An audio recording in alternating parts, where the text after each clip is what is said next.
ayan, may nagpapaturo sa atin mag-slow-mo. So, ang dami kasing nagre-request sa akin sa TikTok, dito sa Facebook, kung paano ko nga ba daw ginagawa yung aking pag-i-slow-mo.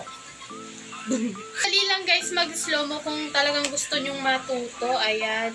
Una, syempre dapat malakas ang inyong tuhod. Ayan, dapat wala kayong rayuma, chara.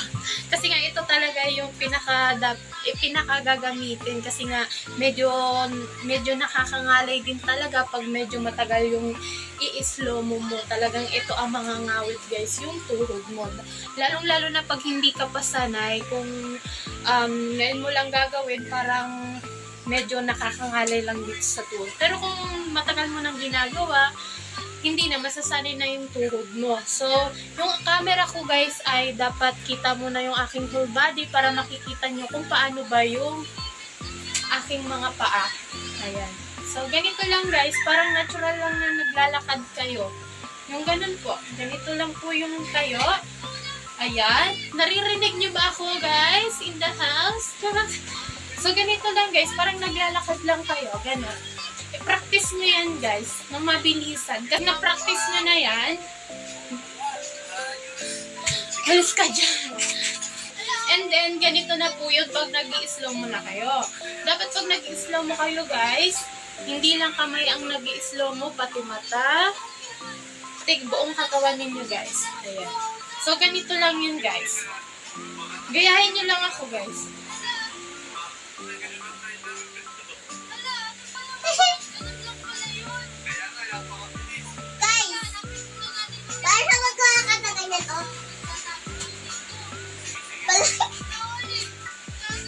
Ang galing. Basta chill nyo lang, ganyan.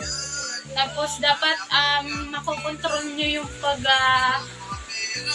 dahan-dahan ng inyong katawan. Dapat makokontrol nyo yun. And isama nyo na rin yung mata nyo pag nag-i-slow mo kayo para mas magandang tignan.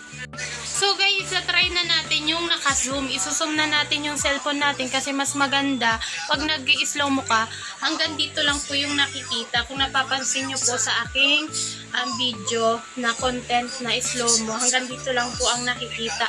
So, itry na natin siyang i-zoom. So, ayan na nga guys. Ayan, nakaano na siya. So, itatry na natin mag-slow mo. Ayan. So, nasa sa inyo na yun guys kung anong sound ang gusto nyong i-slow mo. Bahala na kayo. Ayan. So, ganito lang guys. Yung tinuro ko sa inyo kanina, sundan nyo lang yun. Makukuha nyo yun. Basta practice makes perfect. Uy! So, ganito na. Ganito lang po yun. Yan. Slow mo nyo lang yung inyong katawan guys. Yung parang naglalakad lang kayo sa hangin. And isabay nyo na rin yung mga mata nyo. Kasi hindi pwedeng mag-slow mo guys. Yung mata nyo ay malikot. Parang wala din. Parang ganun guys. Yun na nga guys. Sana nakatulong sa inyo ang aking simpleng tutorial.